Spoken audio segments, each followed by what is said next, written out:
DevOps இல்லைனா cloud இன்ஜினியர்ஸை பொறுத்த வரைக்கும் பேசிக்கான சில செல் கமாண்ட்ஸ் தெரிஞ்சதுக்கப்புறம் செல் ஸ்கிரிப்டிங் பார்த்தீங்கன்னா கண்டிப்பாக தெரிஞ்சிருக்கணும். அதை வச்சு தான் நம்மளால் ஆட்டோமேட் பண்ண முடியும். ஓகே, செல் ஸ்கிரிப்டிங்னா என்ன, அதை வச்சு நம்ம என்ன ஆட்டோமேட் பண்ணலாம்? இதை வழக்கம் போல் ஒரு எக்ஸாம்பிள் வச்சு நான் சொல்கிறேன். இப்போ நான் வந்து ஒரு கம்பெனியில் ஒர்க் பண்ணுறேன்னு வைங்க. என்னோடய மேனேஜர் வந்து என்கிட்ட ஒரு ஒர்க் கொடுக்குறாரு. என்ன ஒர்க்குனா, சர்வரில் வந்து டெம்ப்ரரி ஃபைல்ஸ்லாம் சேவ் ஆகுது ஒரு ஃபோல்டரில். சரிங்களா, ஏதோ ஒரு ஃபோல்டரில் வந்து சேவ் ஆகுதுன்னு வச்சுக்கோங்க. இந்த டெம்பரரி ஃபோல்டர் இருக்கிற ஃபைல்ஸ் எல்லாத்தையுமே டெய்லி காலையில் வந்தோடனே நீ டெலிட் பண்ணணும் அப்படின்னு சொல்கிறாங்க. அந்த ஃபோல்டர் இருக்கிற எல்லா ஃபைல்ஸையும் நீ டெலிட் பண்ணணும் அப்படின்னு என்கிட்ட சொல்கிறாரு. ஸோ நான் என்ன பண்ணுறேன்னா, டெய்லி காலையில் வந்தோடனே சர்வரை எஸ்எஸ்ஹெச் பண்ணுறேன். அதாவது என்னோடய கம்ப்யூட்டரை வந்து சர்வர் கூட கனெக்ட் பண்ணுறேன். கனெக்ட் பண்ணிவிட்டு அந்த சர்வரில் எந்த ஃபோல்டரை அவர் டெலிட் பண்ணணும்னு சொன்னாரோ அந்த டெம்பரரி ஃபோல்டருக்குள்ளே நேவிகேட் பண்ணுறேன். அதாவது நமக்கு ஆல்ரெடி தெரியும், ஒரு ஃபோல்டருக்குள்ளே போகணுன்னா சிடி அப்படிங்கிற ஷெல் கமாண்ட் மூலமாக நம்ம போகலாம். அந்த கமாண்ட் மூலமாக நான் நேவிகேட் பண்ணி உள்ளே போயிட்டு அப்புறம் ரிமூவ் கமாண்ட் மூலமாக அந்த ஃபோல்டருக்குள்ளே இருக்கிற எல்லா ஃபைல்ஸையும் நான் டெலிட் பண்ணுறேன்னு வைங்க. ஸோ இப்போ பார்த்தீங்கன்னா நான் வந்து 3 கமாண்ட் யூஸ் பண்ணியிருக்கேன். ஒன்று வந்து கனெக்ட் பண்ணுறதுக்கு எஸ்எஸ்ஹெச் அப்படின்னு சொல்லிட்டு ஒரு கமாண்ட் யூஸ் பண்ணியிருக்கேன். அப்புறம் அந்த ஃபோல்டருக்குள்ளே நேவிகேட் பண்ணி போகிறதுக்கு ஒரு கமாண்ட் யூஸ் பண்ணியிருக்கேன். அப்புறம் டெலிட் பண்ணுறதுக்கு வந்து ரிமூவ் கமாண்ட் யூஸ் பண்ணியிருக்கேன். சரிங்களா? ஸோ என்னோடய மேனேஜர் என்ன சொல்லியிருக்காருன்னா, இதே டாஸ்க்கை வந்து நான் டெய்லி பண்ணணும் அப்படின்னு சொல்லியிருக்காரு. ஸோ இதே 3 கமாண்டை நான் ரிப்பீட்டடாக காலைல வந்து ரன் பண்ணுறதுக்கு பதிலாக நான் என்ன பண்ணலான்னா, இந்த கமாண்ட்ஸ் எல்லாத்தையுமே ஒரு ஃபைலில் வந்து நான் எழுதலாம். அதாவது வரிசைப்படி எழுதணும். ஃபஸ்ட்டு நான் வந்து எஸ்எஸ்ஹெச் பண்ணணும் அப்படின்னா ஃபஸ்ட்டு எஸ்எஸ்ஹெச்சோட கமாண்டு, அந்த ஃபோல்டருக்குள்ளே நேவிகேட் பண்ணுறதுக்கு அந்த கமாண்டு, அப்புறம் அதை டெலிட் பண்ணுறதுக்கான கமாண்டு. இது 3த்தையும் நான் வரிசையாக எழுதிட்டேன். இப்போ நான் வந்து ஜஸ்ட் இந்த ஃபைலை நான் ரன் பண்ணாலே போதும். ஆட்டோமேட்டிக்காக என்ன ஆகும்னா, ஒவ்வொரு கமாண்டும் வரிசையாக ரன் ஆகி அந்த வேலையை அது முடிச்சிடும். இந்த ஃபைலை தான் ஸ்கிரிப்ட் ஃபைல் அப்படின்னு சொல்கிறாங்க. சினிமாவில் பார்த்தீங்கன்னா ஸ்கிரிப்ட் அப்படின்னு சொல்லுவாங்க. அதாவது ஸ்கிரிப்டில் வந்து வரிசையாக என்னென்ன நடக்கணும், ஃபஸ்ட்டு இவர் பேசணும், அடுத்து இவர் பேசணும் அப்படின்னு சொல்லுவாங்கள்ல, இதுதான் ஸ்கிரிப்ட் ஃபைல்னு சொல்லி சினிமாவில் சொல்லுவாங்க. அதே மாதிரி தான் இங்கேயும் நம்ம வரிசையாக என்னென்ன கமாண்ட்ஸ் ரன் பண்ண போகிறோம் அப்படிங்கிறத ஒரு ஃபைல் எழுதியிருக்கோம்ல, அதை தான் ஸ்கிரிப்ட் ஃபைல் அப்படின்னு சொல்கிறாங்க. அண்ட் இந்த ஸ்கிரிப்ட் ஃபைலில் வந்து நம்ம ஷெல் கமாண்ட்ஸ் யூஸ் பண்ணுறதுனால இதை வந்து செல் ஸ்கிரிப்ட் அப்படின்னு சொல்கிறாங்க. அண்ட் இந்த செல் ஸ்கிரிப்ட் ஃபைலோடைய எக்ஸ்டென்ஷன் பார்த்தீங்கன்னா .sh அப்படின்னு இருக்கும். ஓகே, ஷெல் கமாண்ட்ஸ் இருக்கும் அப்படின்னு சொல்லியிருந்தேன். ஷெல்லில் தான் நிறைய டைப்ஸ் இருக்குது. sh அப்படின்னு சொல்லிட்டு ஒரு ஷெல் இருக்குது, பேஷ் அப்படின்னு சொல்லிட்டு ஒரு ஷெல் இருக்குது. இப்போ நான் எந்த ஷெல்லோட கமாண்ட்ஸை உள்ளே கொடுக்கணும் அப்படின்னு ஒரு டவுட் இருக்கும். இங்கே தான் ஷீபேங் அப்படின்னு சொல்லிட்டு ஒரு விஷயம் இருக்குது. இந்த விஷயத்தை தான் செல் ஸ்கிரிப்டில் ஸ்டார்டிங்கில் நம்ம கொடுப்போம். அந்த ஷீபேங் பார்க்குறதுக்கு இப்படி தான் இருக்கும். இந்த லைன் மூலமாக நம்ம என்ன சொல்கிறோம்னா, பேஷோடைய கமாண்ட்ஸை தான் இதில் நான் கொடுக்க போகிறேன் அப்படின்றத நான் மென்ஷன் பண்ணுற விதமாக தான் இந்த /bin/bash அப்படின்னு கொடுத்துருக்கேன். ஸோ நான் வந்து பேஷோடைய கமாண்ட்ஸ் தான் கொடுக்க போகிறேன் அப்படின்றத கொடுத்துருக்கேன். ஸோ இப்படி கொடுக்கறதுனால இதுக்கப்புறம் நான் பேஷோடைய கமாண்ட்ஸ் மட்டும் தான் கொடுக்கணும்.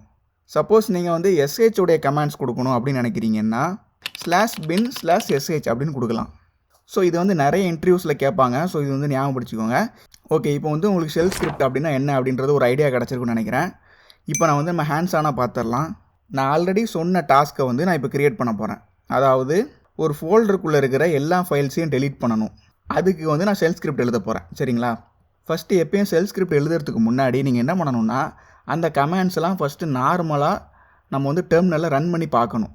இப்போ எக்ஸாம்பிளுக்கு பார்த்தீங்கன்னா, நான் ஒரு ஃபோல்டர் வச்சுருக்கேன். இந்த ஃபோல்டருக்குள்ளே டெம்ப் ஃபைல்ஸ் அப்படின்னு சொல்லிட்டு ஒரு ஃபோல்டர் வச்சுருக்கேன். அதாவது சிம்பிளிஃபைட் ஷெல் டுட்டோரியல் அப்படின்னு சொல்லிட்டு ஒரு ஃபோல்டருக்குள்ளே டெம்ப் ஃபைல்ஸ் அப்படின்னு சொல்லிட்டு ஒரு ஃபோல்டர் வச்சுருக்கேன். அந்த ஃபோல்டருக்குள்ளே சும்மா ஒரு 5 ஃபைல்ஸ் இருக்குது. சரிங்களா? இதுதான் டெம்பரரி ஃபைல்ஸ். இதை தான் நான் டெலீட் பண்ணணும் அப்படின்னு நினைக்கிறேன். சரிங்களா? இப்போ நான் ஃபஸ்ட்டு என்ன பண்ணணும்னா, ஃபஸ்ட்டு இதை வந்து மேனுவலாக நான் வந்து ஒரு டெர்மினலில் எப்படி பண்ணுவேன் அப்படின்றத நம்ம வந்து மேனுவலாக பண்ணி பார்க்கணும். இப்போ நான் என்ன பண்ணுறேன்னா, ஃபஸ்ட்டு இந்த லொக்கேஷனுக்குள்ளே நான் நேவிகேட் ஆகி போகணும். கரெக்டாக? ஸோ நான் என்ன பண்ணுறேன்னா, அந்த லொக்கேஷனில் சேஞ்ச் டைரக்டரி கமாண்ட் மூலமாக நான் நேவிகேட் பண்ண போகிறேன். சிம்பிளிஃபைட் ஷெல் டுட்டோரியலுக்குள்ளே டெம்பரரி ஃபைல்ஸ். ஓகேவா? இப்போ நான் என்ன பண்ணுறேன்னா, ஃபஸ்ட்டு வேலையாக அந்த ஃபோல்டருக்குள்ளே நான் வந்திருக்கேன். சரிங்களா? இப்போ இந்த ஃபோல்டருக்குள்ளே இருக்கிற எல்லா ஃபைல்ஸையும் ரிமூவ் பண்ணணுன்னா அதுக்கு வந்து rm அப்படின்னு ரிமூவ் கமாண்ட் இருக்குது. அது கொடுத்துட்டு ஸ்டார் கொடுத்தீங்கன்னா அந்த ஃபோல்டரில் இருக்கிற எல்லாமே டெலீட் ஆகும். பாப்போமா? இப்போ அந்த ஃபோல்டருக்குள்ளே எல்லாமே இருக்குது. நான் ரன் பண்ணுறேன். அது கேட்குது, நீ வந்து டெலீட் பண்ணணுமா அப்படின்னு கேட்குது. நான் எஸ் கொடுக்குறேன். கொடுத்தோன்னே எல்லாமே டெலீட் ஆயிடுச்சு. ஸோ இப்போதைக்கு நம்ம 2 சிம்பிளான கமாண்ட் தான் யூஸ் பண்ணியிருக்கோம். ஒன்று சிடி, இன்னொன்று ரிமூவ். ஸோ நம்ம இப்போது இது மேனுவலாக செஞ்சோம். நம்ம மேனுவலாக டெர்மினலில் எல்லா கமாண்ட்ஸையும் ஒன்று ஒன்றா ரன் பண்ணி இதை செஞ்சோம். இப்போ நம்ம என்ன பண்ண போகிறோம்னா, இதே ஷெல் ஸ்கிரிப்ட் மூலமாக ஆட்டோமேட் பண்ண போகிறோம். சேம் இதே டெம்பரரி ஃபோல்டருக்குள்ள இருக்கிற ஃபைல்ஸை வந்து டெலீட் பண்ணுறதுக்கு ஒரு ஷெல் ஸ்கிரிப்ட் எழுத போகிறோம். இந்த சிம்பிளிஃபைட் ஷெல் டியூட்டோரியல் இருக்குல்ல, இங்கே வந்து ஒரு ஃபைல் நான் க்ரியேட் பண்ண போகிறேன். நான் வந்து பேக் வந்துக்கிறேன். ஸோ நான் வந்து சிம்பிளிஃபைட் ஷெல் டியூட்டோரியலுக்குள்ளே இருக்கிறேன்.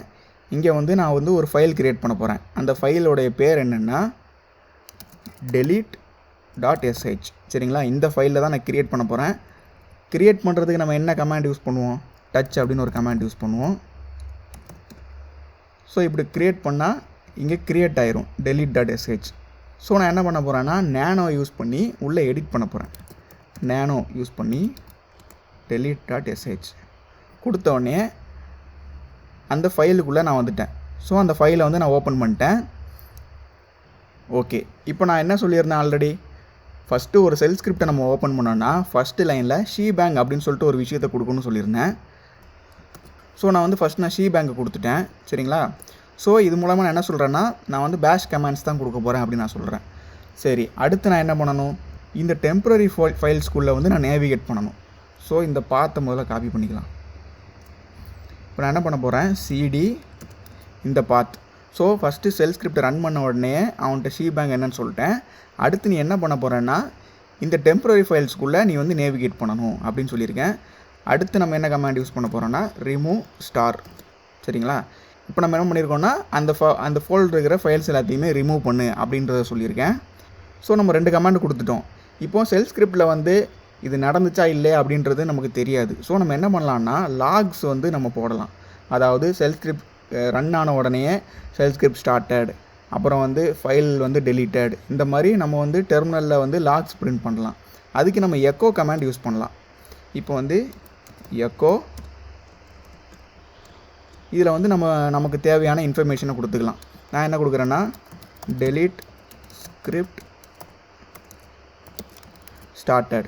ஸோ என்ன பண்ணணும்னா ஃபஸ்ட்டு இந்த ஸ்கிரிப்டை ரன் பண்ணோடனே delete script started அப்படின்னு சொல்லிட்டு ஒரு மெசேஜை பிரிண்ட் பண்ணிவிட்டு தான் அடுத்த லைனுக்கு வரும். அடுத்து நேவிகேட் ஆகும், ரிமூவ் பண்ணி முடிஞ்ச உடனே இன்னொரு மெசேஜ் நம்ம பிரிண்ட் பண்ணுறோம். Successfully deleted. சரிங்களா, ஸோ நம்ம வந்து ஒரு பேசிக்கான ஒரு ஷெல் ஸ்கிரிப்ட் வந்து க்ரியேட் பண்ணிட்டோம். இப்போ நான் என்ன பண்ண போகிறேன்னா சேவ் பண்ண போகிறேன்.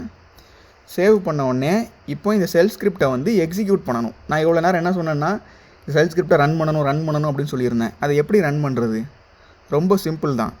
ஷெல் ஸ்கிரிப்டை ரன் பண்ணுறதுக்கு முன்னாடி ./ அப்படின்னு கொடுத்துட்டு அந்த ஷெல் ஸ்கிரிப்டோடைய நேமை நம்ம கொடுக்கணும். கொடுத்து நம்ம ரன் பண்ணோன்னா ஸ்டார்டிங்கில் ரன் ஆகாது. ஏன்னா பெர்மிஷன் இருக்காது. இந்த பெர்மிஷன் பற்றி நம்ம டீட்டெயிலாக தனியாக ஒரு வீடியோவில் பார்த்துருவோம். இப்போ நான் உங்கள்ட்ட சொன்னால் நீங்கள் கன்ஃபியூஸ் ஆயிடுவீங்க.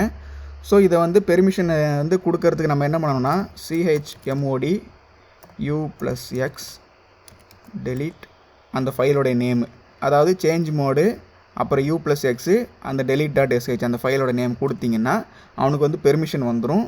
இப்போ நம்ம ரன் பண்ணுறதுக்கு ./delete.sh இப்படி கொடுத்தீங்கன்னா delete ஸ்கிரிப்ட் வந்து ஸ்டார்ட் ஆகிருக்கு. நோ ஃபைல் ஆர் டேரக்டரின்னு வந்திருக்கு. ஏன்னா இதுக்குள்ளே எம்டியாக இருந்திருக்கு போல இருக்குது. இதுக்குள்ளே நம்ம ஃபஸ்ட்டு ஃபைல் போடணும்.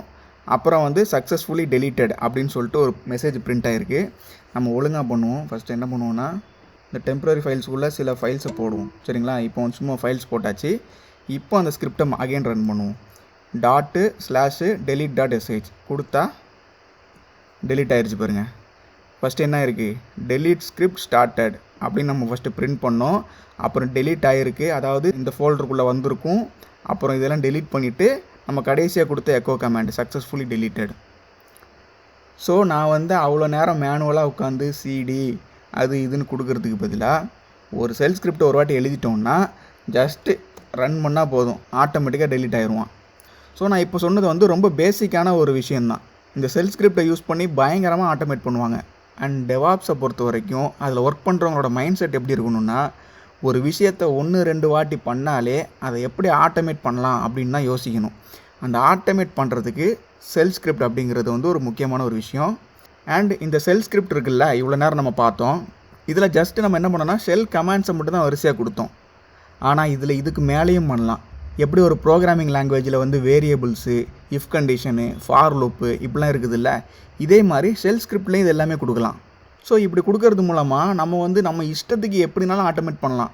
சில பேர் கோடிங் பேக்ரவுண்ட்லேருந்து வந்திருக்க மாட்டீங்க. ஸோ இஃப் கண்டிஷன்னா என்ன, ஃபார் லூப்னா என்ன அப்படின்னு மேபி தெரியாமல் கூட இருக்கலாம், வேரியபிள்ஸ் தெரியாமல் இருக்கலாம். ஸோ அதை பற்றி நீங்கள் கவலைப்பட வேண்டாம். நம்ம நெக்ஸ்ட் வீடியோவில் என்ன பண்ணலான்னா வேரியபிள்ஸு, இஃப்பு, ஃபாரு இது 3யுமே டீட்டெயிலாக நம்ம பார்த்துடலாம். ஸோ இந்த வீடியோவில் ஷெல் ஸ்கிரிப்ட்னா என்ன, அதனால் நமக்கு என்ன யூஸ் அப்படின்றது உங்களுக்கு புரிஞ்சிருக்குன்னு நினைக்கிறேன். வீடியோ பிடிச்சினா லைக், ஷேர் அண்ட் சப்ஸ்கிரைப் பண்ணுங்கள். தேங்க்யூ.